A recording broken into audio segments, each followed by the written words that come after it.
This is the Energizing India podcast.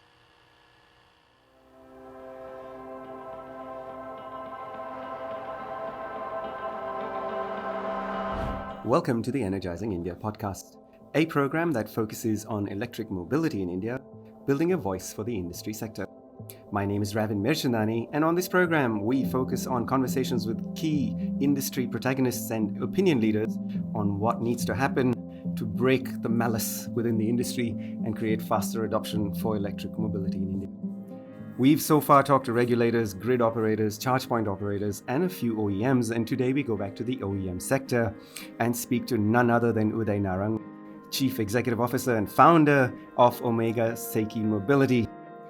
Uday is nurturing this company to become the Tesla of the East when it comes to cargo vehicles. Uday, welcome to the program. Thank you, Ravin. It was great to be here.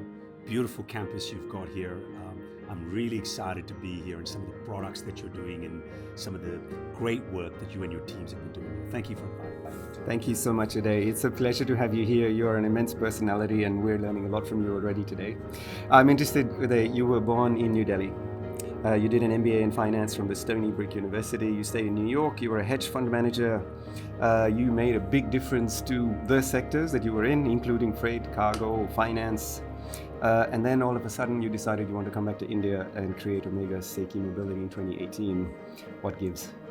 Look, I think, in my journeys across the globe, spending 30 plus years outside of India, I left India when I was very young. Success came. I was lucky enough, I was fortunate enough at an early age. But what really made me come back, I was always India at heart. I think maybe similar to you, Ravin, you've been traveling the globe and then you've been back here. So I think what really drove me towards this was green energy and sustainability. 21 most polluted cities in the world are in our country. The future generations, your kids and the kids' kids, this is something that is going to impact our country. We've talked about building a 5 trillion economy, but if our future generations are unwell, if we have the pollution that we have today, and if this continues, we are destroying Mother Earth. So for me, green energy and sustainability was the calling. My son, who lives in Stuttgart, said, "Dad, all of this smoke," and he doesn't know the difference between pollution. He said emissions. He said, "This smoke coming out of trucks in India, what is going to happen tomorrow? How is this going to impact?" And it really had a really meaningful impact on myself. And I said, I've had enough of Wall Street. I've had enough of success. I got to go back, and I got to go back to India, Asia, and Africa, and make a difference. We started doing R&D on the electrification, on electric vehicles, almost 9 years ago.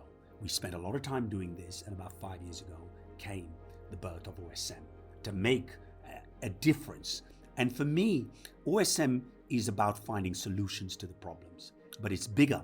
Is how do I bring the emissions? How do I make India a more cleaner, a more safer for our future generations? And that was really the main reason that has driven me to come back and build OSM.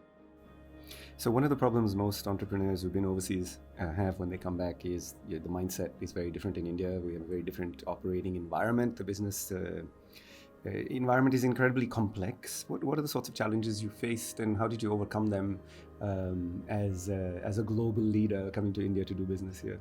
Absolutely, that's such a great question, Ravin. India is one of the most toughest places I have worked in Latin America, because I was a very significant hedge fund manager. I have worked in Africa in the oil. India is an extremely tough market with regards to the business side of things, in terms of financing, in terms of people skills.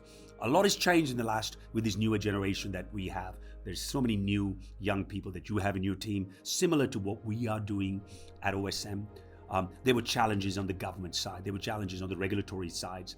But I think, what has changed me is that, one of my cousins who has worked with me for the last 30 years has said, in India, don't complain. If you want to work in India, don't complain. Accept for what it is. Figure out ways to work in that environment. If you're going to constantly complain, then I don't think you want to be here. And if I want to make a change for future generation, any sacrifice for me, OSM or building the ecosystem, which people like yourself and many other people are joining in this journey, is to build the ecosystem. The pollution, the noise, all of the negativity. But this is India. And I think with the younger generation that we have and the future generations that I care about, that problem, any problem, is not big enough for me. And again, having that mentality of deal with the issues. I was a hedge fund manager. I was known to be very aggressive. I was very, I was very loud. I've learned to be patient. It doesn't look like it when people meet me, I'm patient, but it is something that, for me, looking beyond the noise and working towards solutions. I have met you today, and I think this is something that I've been working on, looking for the charging side. So for me, every day in this ecosystem, there are people like yourself, there are your teams that are working on, and that gives me energy. Any problem, we'll deal with that. That's my attitude. It's a great attitude. In fact, I was struck, Sunil and me were in Europe for a 3-week recce program, and on the way back, I was struck how we went to the richest countries in the world, for example, Germany. Everybody has a lot of money, but we were struck by the fact that nobody was happy. And coming out at Delhi airport, you feel this buzz and this energy. Everything is open, everything is easy, much easier than Europe, mind you, whether it's immigration, baggage, getting out and checking in for your next flight. But what you feel that hits you is an energy of hope. Hope is what you feel in India, and that's something that's so different from the rest of the world, and in many ways encapsulates what you just said. It's an incredibly difficult country, but it has this great hope and promise of the future, and you've got to focus on that rather than the difficulties. India was always a difficult country. I was reading a book that had letters from the East India Company sailors back in 1600 to family. And one of the repeated themes was such a difficult country. The customs regulations change. Every time we turn up, we were ready for something else. They're charging us something else. And it almost seemed like reading the letters from somebody today back home dealing with India. It hasn't changed. So I'm interested, you talked about clean mobility. You talked about cleaning India's air. What is the specific problem that you are addressing at Omega Seiki Mobility? Sure. For us, working on vehicles, working on technology, working with partners that can bring more safe. For me, the first point about vehicles today is safety. In our country, most of the vehicles in the electric field, prior to the last couple of years, with the likes of Ador and many other good companies that are out there, is that safety was never looked at. One life lost is way too many. For me, working on safety, working on emissions, working on quality, working on products that can reduce emissions, that can prevent the dependence on foreign oil. So I want to actually deep dive on 2 elements of this awesome answer that you've given. The first is safety and the second is finance. Safety. You are the only OEM so far that has mentioned that as being important. I want your opinion on New Delhi. There's over 1 million electric rickshaws that are flying around the city today. All of them cheap Chinese imports are assembled. The passengers are sitting on the most unsafe batteries, and yet everybody is oblivious to the fact that this is the most unsafe environment created in the capital city of the world's 3rd largest economy. How can we address that? Ravin, this is so personal to me. Does not only Delhi, but UP. You look at Madhya Pradesh. When I look at, and I was an analyst at Wall Street, and I analyze everything, and I know data never lies. As long as the data is looked at properly. If you look at all the electric vehicles, and if you look at the top 5 or 6 electric vehicle producers, there are 3 e-rickshaw players that nobody's heard of, and they are importing kits from China or whatever. And this is not China bashing. If you are going to buy products which are, as an OEM, that are defective and customers are going to be, then that is wrong in my view as OEMs. For what we want to do, and we are, again, OSM is about finding solutions. I think all of those vehicles are time bombs. Those batteries, those powertrains, that safety. It's very sad that the state and the central government is allowing illegal vehicles. Now, it's not just happening here. I was just in Bangladesh. I met senior management. There was same problem there. But I am going to talk about India. We talk about electrification. Safety has to be number 1. And as I said earlier, 1 life lost is too many. We've had multiple players. They have raised billions, and they are saying it's the customer's fault. No, there's not been enough testing. The battery cells are not good. I am not saying we as an industry, this is extremely important. We owe responsibility as OEMs to the public at large. Those e-rickshaws have to go off the road. There has to be laws, there has to be regulations. In the L5 category, you're talking about the L3 category. The L5 category have to get approvals from ICAT, ARAI. There are certain restrictions. In the L3, they are saying they have it, but they are not checking. If you look, I spend time looking at the batteries. Those lead acid batteries and those batteries being used are criminal. I will say it is a criminal offense. We should make laws in this country where anybody responsible putting wrong batteries and putting our customers' lives is going to be, in India, the only way things work is put strong laws that penalize. And I think that needs to be changed. In order to fix this problem, not under OSM, but another company of mine under ADM Technologies is bringing out L3 vehicles, which are going to be cheaper than existing products.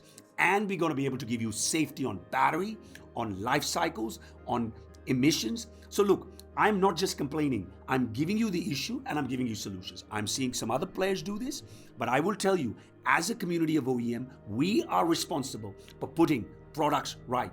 And I'm not hearing all of my counterparts, and I'm not saying it's just me, I want all of us to be responsible. Safety first, not money first. I love the passion that you're bringing out. That's absolutely brilliant. The second part of this, we did a podcast, a story on the e-rickshaws in Delhi, and the fact is they make 200 rupees a day net of all of their costs and expenses. So, you cannot expect a rickshaw driver to make a choice other than an L1 economic choice. This is the economic choice available to them. Therefore, it's an unsafe rickshaw where the battery pack is unsafe, the passengers are sitting on the battery pack, and it's also incredibly uncomfortable. Their center of gravity is very high. But what we also got to the bottom of during those discussions with rickshaw drivers was that the reason these rickshaws are on the road is because the people who own the fleets are politicians and policemen. And therefore, there is a vested interest to continue with this. So in that, there is some of the roadblocks that you would get in a growing economy, a developing economy like India. It would be no different in, say, Bangladesh or some of the others. I'm hoping that eventually, as a polity, we address this where there's no vested interest that compromises safety. The second element that impacts the same rickshaw drivers and also everybody else wanting to buy an electric vehicle is finance. Now, finance is available from PE funds for startup ideas who are getting 10 million, 20 million like that on something that's unproven. Fantastic, great. But the average consumer that wants to buy a rickshaw or to buy an electric truck, electric car, we tried to get a car loan for a Hyundai Kona. It took 4 months for the bank to get its head around how to do this. How do we address this? Very, very important points, Ravin, you have touched on. The first point, look, when you're on this is a mission for me personally. And again, I'm not pushing OSM here. I'm pushing about the ecosystem and what we can do. Build good products. Build Rome and they will come. My general feeling is if I build good products, we pulled Rage Plus, we put Rage Plus Rapid, we put Rage Plus Swap, we build good products. I can remember when we started OSM, the vehicles were piling up in the factory and the R&D teams and the marketing teams said, Uday, I don't know, are you going to be able to pay our salary 3 months from now if this piles up? I said we would continue to only sell quality. And we did that. Jeet unhi ki hogi. Sorry, I'm using Hindi. Jeet unhi ki hogi. Jo long-term product banayenge. So my point is, whether it is politicians, whether it's local interest, we will continually walk that path. I have learned that when you build quality, over a period of time, success comes. It might not be initial, but I think that's a commitment people like ourselves, you, many other people are making, and I think that's the route we have to take. So I think we got to continually build good products. We have seen that at OSM. We are seeing that with many other players coming in. So I think over a period of time, that will change. So I think that's something that over a period of time takes time. Now coming back on financing, this is the biggest issue. I will tell you today, I have over 50,000 vehicle demand. There was a problem with financing. What did I do? I got up and built Anglian Finvest, which started financing vehicles in electric with warranties. In Rage Plus Rapid, we're giving 6-year warranty on the vehicle, 6-year warranty on the battery, and a buyback on the battery. We want to make sure that we create that opportunity. The NBFCs, you're right, are getting involved. What I want to reach out to is the nationalized banks. I know just recently JNK last week bank did something in retail, but I will tell you, the banks are talking the talk, but they're not walking the walk. This needs to be done. I would reach out to the highest leadership. I am so excited to see, I'm apolitical, but I see Nitin Gadkari ji and I see the different state level. They're talking about EV policy, but without financing. This is a poor country. If you have a problem in Kona for 4 months, then God bless anybody else, right? So the point is, I found a solution. I am reaching out to the World Bank. I am reaching out to IFC. I am reaching out to every organization, to ADB, to work on financing. I am willing to provide guarantees and warranties on my vehicles to be able to give them confidence. I will tell you, IC game is over. And I will tell you, anybody financing IC engines today, be careful. Be careful what your resale value will be, what you will get. And I think you just said it took you 4 months. You go and walk today into buying an IC engine, you'll get it tomorrow. They'll be ready to give you the vehicle.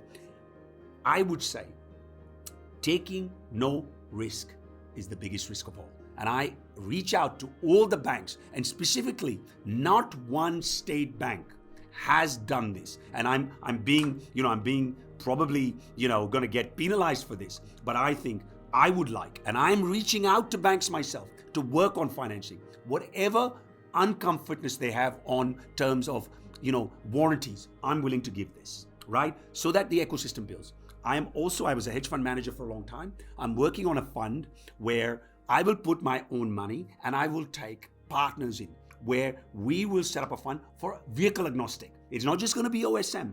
And I am having these conversations at the highest level in many, many organizations. The World Bank and IFC work very slow. We've been working for them for quite some time, but this will take time. But I am going to put my own money to work. I am reaching out to partners. What I would really, really, really request is the state banks should get involved. The private banks also need to be involved.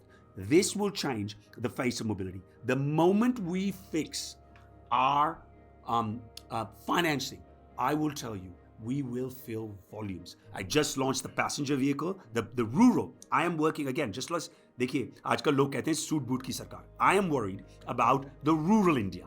And I am working on products for them. While I'm making technology products, but please understand, 125 crore भाई बहन हमारे cities में नहीं रहते, villages में रहते हैं. उनके लिए प्रोडक्ट बनाइए, उनकी फाइनेंसिंग देखिए, उनका हेल्प करिए. Sorry, I know it's an English program, but I think your customers should reach out. This should reach out at a bigger level.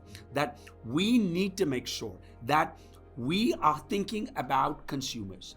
And I think financing is one of the points that I will continually shout from the rooftops. And I'm again saying, I will find solutions on my own, but the scale is needed. And I would like all the banks, and I would get the government to get and not just talk. Please take action. Because I want to say the numbers are not showing that we did PLI schemes, big numbers, great. But what is the PLI scheme going to do if the vehicles are not being sold? See, at the end of the day, jab tak vehicles roads pe nahi honge, there is no way this will work. And I am saying, let's make it happen. And I'll try my best. I love it. Excellent. You made a very important comment. You talked about Bharat versus India. You talked about the billion people that live in rural India. That India typically rewards the cheapest because it has no choice, as we were talking about, but to buy the cheapest because the economies are such, right? You cannot afford anything else, particularly if there's no financing. Yet you are building the Tesla of the East for cargo. There is a dichotomy there, Uday. And I want to kind of probe that. How do you address that dichotomy? Because they do not reward value and technology. They reward the cheapest, which will always be Chinese because they make the cheapest cookie cutters in the world. Is this why Omega Seiki Mobility is born global, and is this why you're already looking at already exporting in fact? Or is there a two-pronged strategy there that runs parallel? Very good question. There's a two-prong. And when I say I want to build Tesla of the cargo, because people look up to Elon. I look up to Elon. I think, there was somebody who said, I don't welcome Elon. I welcome Elon. I welcome anybody who is a global leader in electrification. I welcome anybody that is going to make my India better. Your India better, Ravan. That is what it is. The future generations we have to take responsibility. just putting, we have the third largest billionaire list. I want to know how many of those billionaires wanted to put money for the ecosystem. What put them to cleaner India? I would like that analysis done. And I'm saying that, building billion-dollar mansions is good, but putting billions for people is also important. I'm not against capitalism. I come from Wall Street, I understand that, but we need to worry. Coming back, the reason I talk about Tesla Vista is that technology in terms of products, because high quality and volume. When you initially make a product, you also said that when you build probably charging stations, initially the cost was high, but when the volume comes in, you reduce the price. So what I'm saying is we will use that Tesla mentality that we will be able to be bold, we will come out with products, different horses for different courses. So what I want to say is I will have a two-pronged approach. I will have an approach for India where high technology doesn't always mean high cost. It means how do I effectively manage? The problem there is higher volumes, okay? Because if I can have volumes. The other idea is how do I vehicles as a service? In today's world of fintech, in today's world of financing, we've got to come out with new products that can do that. So for me, I'm running a marathon, not a sprint. This will take a lot of pain. This will take a long term. But I think, for me, and I'm so excited to see even today when we had our conversations earlier, you are taking a long-term view. This ecosystem is going to have startups, which is great. But I think the long term, एक मैं हिंदी की line मेरे दिमाग में भी आ रही है. जब हम छोटे थे, maybe Ravin, you were also younger, खरगोश और कछुए की रेस में जीत कछुए की ही होती है. So I tell you, this is what I believe in. And I think that if we work towards building products, now internationally, I'm just like you, I'm born electric and I'm a global. Make in India for global. Different countries will have different quality. We are running in the Gulf. The trucks are a lot more higher quality. In ASEAN, they will be higher quality than India. Here, they will be a little bit lower. But what I want to tell you, India is something that I am committed to. The global business is started in a much, much bigger way because of our alliances in Korea, in Japan, in Europe, and in the United States. But I think the products have to be made according to a localized way. So I'm going to take this from Microsoft, think global, act local. And we have to act local. So, Elon, you talked about how you're inspired by him. And I have to say we're inspired by your vision and your passion and energy. Yet a lot of people don't like Elon because he kind of turned the industry upside down. He challenged the status quo. It took 10 years for the industry to actually wake up and go, hang on a minute, this is real. And then everybody woke up and they've retrofitted ICE cars for electric vehicles. How has the industry in India accepted you? What has been your journey to being the man who's bringing dissonance and turning it upside down? It's been my mother says I just had my sister lives in Pune. Pune is hometown to us. Omega has many factories here. She said, aren't you tired? It's been 4 years, 7 days a week and 20. What's driving you this? A guy who runs my research business, I was in Bangalore in a car with him day before yesterday. And he said, sir, you have the money. Why are you doing this? And I'll tell you, nothing is going to change me. 4 years ago, a lot of the bigwigs of this country didn't take me seriously. And I could see, I might not be a technology PhD, but I know people. I've spent enough time in different countries globally. बड़े-बड़े घाटों का पानी पिया है. Maybe बहुत जिंदगी जी ली. The point was, I could see people not take me seriously. But I have learned one thing. If you believe in something, and I want to tell all of your, all the people that work with you, all of your viewers, never give up. Okay? I am a very big fan also of Muhammad Ali. God bless his soul. He said one thing. If they knock you down, come back up. And if you have that mentality, if you have that, Amitabh Bachchan ji, he was almost bankrupt. At 70 plus years, he's still acting and becoming such a great actor. Never gave up. I can give you hundreds of examples. So what I'm saying is, people now are taking, somebody, a very learned man of the industry, day before yesterday at dinner said to me, people know OSM, but they're also wary of OSM. So my point is that it's not about OSM for me. My journey is about helping my future generations. So let's talk about your funding journey, Uday. Is OSM self-funded? Are you looking eventually to list? What are your own aspirations? A very, very, very good question. Up to now, every single dollar has been my money. Like yourself, I was a hedge fund manager, and it was in the hedge fund world. It's a 2 and 20 model. You get 2% fees and 20% profits with no risk. I put my money where my mouth is, and I felt, let me build OSM. I'm opening up a factory tomorrow in Pune. We're going to open up Chennai. We're working up globally. I have not raised a single dollar till today. Now, I will tell you that the growth and the aspirations, there is the scale that I'm talking about, requires R&D centers, investments, people. I have open list of over 300 people right now, and this is going to continue to be higher. But I'm saying that at certain level, I will only take strategic partners. I don't want fast money. Fast money is good. I'm not going to say there's a lot of young people that get $1 million, $2 million, $5 million, and that 5 turns to 20, and that's great. But I will only work with strategic partners that have a long-term vision. I am not here to sell OSM and live on a beach in Marbella or on the shores of Dubai. I want to be here. This is my country. This is my home. I have lived abroad, but I will tell you, for me, it is building. So when the appropriate time is, when the right partners come, we will. It is not going to stop my journey. I will continue to put everything. I can say this with a shadow of fact, I will sell everything I have for this mission.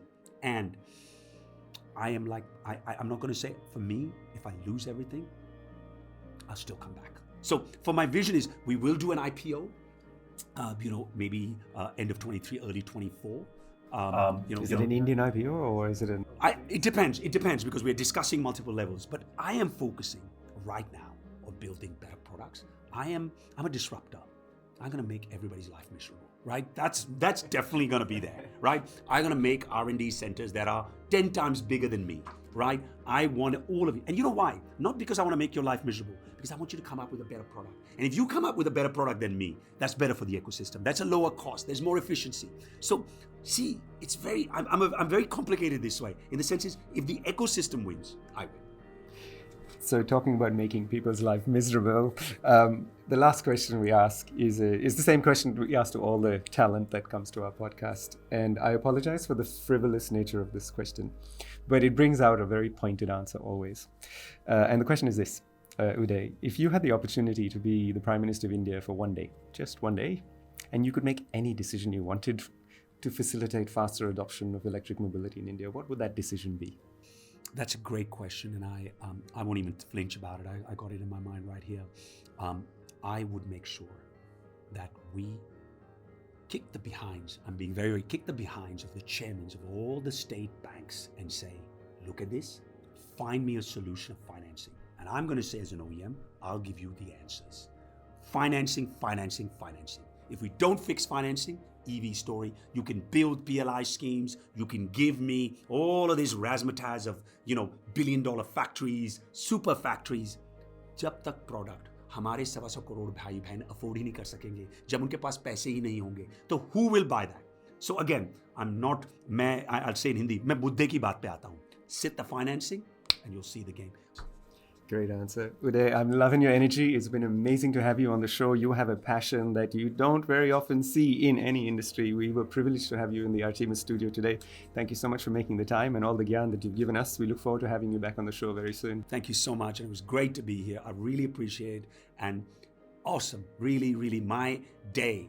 It's been so much positive. It has energized me to go back and work even harder to see when I see things like that. Anytime, mate. Thank you so much. Thanks so much.